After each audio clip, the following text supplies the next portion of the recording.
to private members' bill for introduction in the name of Deputy Paul Murphy and Ruth Coppinger. It's the Emergency Inspection of Dublin Zoo Bill 2025, first stage. Deputy Murphy. Thanks very much. I'm moving this bill for an emergency inspection of Dublin Zoo in an effort to highlight a range of very serious issues at the zoo.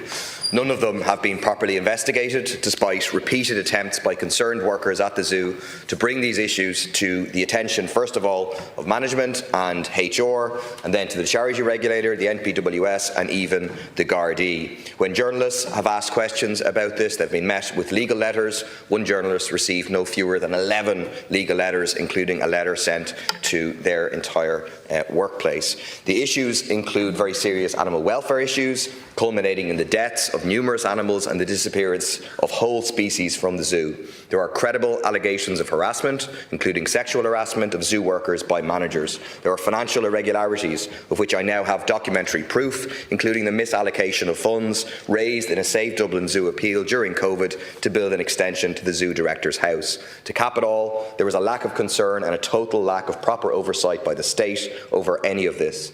This is not some faceless bureaucratic organisation. It's a national institution loved by generations of children and their families who go there believing that the animals they see are being well cared for, and that by going to the zoo, they are contributing to the conservation of endangered species around the world. It gives me no pleasure to say that for some of these animals, this is far from the truth. Over the last few years, I've spoken on multiple occasions to zoo workers who are outraged at the neglect and mistreatment of animals at the zoo. To be clear, in most cases this is down to understaffing and a lack of proper training. It is the fault of zoo management, not at all of the workers.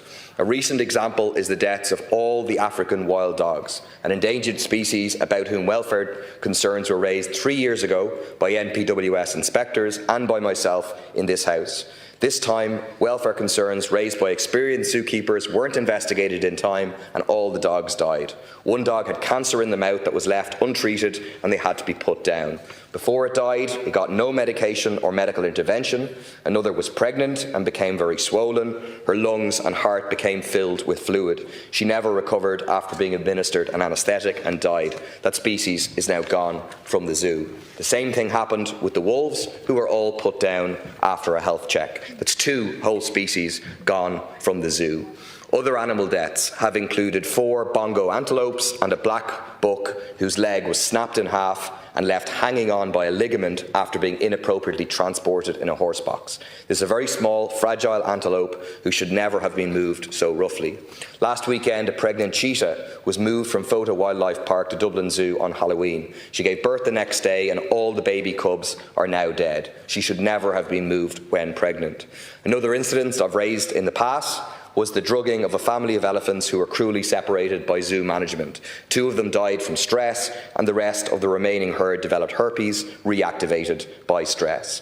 Another serious problem at the zoo is harassment, including sexual harassment of workers and a refusal by HR to take appropriate action to protect staff. A female staff member repeatedly complained about being harassed by a male manager. He was eventually suspended for 4 months. During that time, he was at least one occasion sitting outside her house in a car late at night. This was reported to HR, but nothing was done. When she returned to work, the manager followed her around in an intimidating manner. Nothing was done about that either. She was then the only person to be made redundant in the zoo, while the male manager is still a senior member of staff. Last April, the same woman had a brick thrown through her front window. On a previous occasion, when I spoke about issues in Dublin Zoo in the Dáil, the tyres of her car were slashed. In another incident, 3 female members of staff were sexually harassed by a male manager at a conference. A subsequent HR investigation confirmed 3 instances of harassment, still a senior manager at the zoo. The final set of issues relate to the misallocation of funds raised by a Save Dublin Zoo appeal during COVID. An investigation by the charity regulator found that some of those funds were used to build an extension to the then zoo director's house. I have a letter here from the zoo, released only under Freedom of Information, admitting that the funds were used for this extension. I also have an email from the charity regulator stating that they would not publish the COVID funds investigation because, quote, the publication of this information could be detrimental to the zoo's reputation.